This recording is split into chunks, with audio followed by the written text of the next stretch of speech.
ગુજરાતની તમામ ખબર સૌ પ્રથમ મેળવવા મિત્રાઠોડ યુટ્યુબ ચેનલને સબસ્ક્રાઇબ કરવાનું ભૂલતા નહીં। દર્શક મિત્રો, હાલ ખૂબ જ દુઃખદ સમાચાર ગીરથી આવી રહ્યા છે કે જેમાં ગુજરાતના લોક સાહિત્યકાર રાજાભાઈ આલસુરભાઈ ઢાંટા એટલે કે રાજભા ગઢવીના પિતાશ્રીનું આજ રોજ અવસાન થયું છે। મળતી માહિતી અનુસાર રાજભા ગઢવીના પિતા એટલે કે આલસુરભાઈ સામતભાઈ ગઢવી ઉર્ફે ગોવિંદભાઈ થોડા સમયથી બીમાર હતા।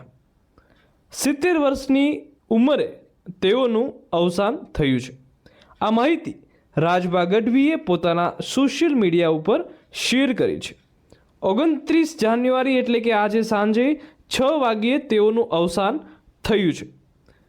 સાહિત્યની અજાણી વાતો એ રાજભા ગઢવીએ પોતાના પિતાશ્રી પાસેથી શીખેલી।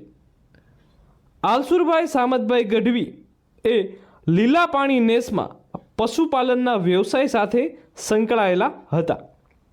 સ્ક્રીન ઉપર તમને રાજભા ગઢવીની 3 પેઢી જોવા મળી રહી છે। ભવ્યરાજ ગઢવી, રાજાભાઈ ઉર્ફે રાજભા ગઢવી અને ગોવિંદભાઈ ઉર્ફે આલસુરભાઈ ગઢવી। મિત્રો, વાત કરીએ રાજભા ગઢવીની તો તેઓ એક પણ ચોપડી ભણ્યા વગર સમગ્ર વિશ્વમાં સાહિત્ય ક્ષેત્રે ઇતિહાસ પીરસી રહ્યા છે।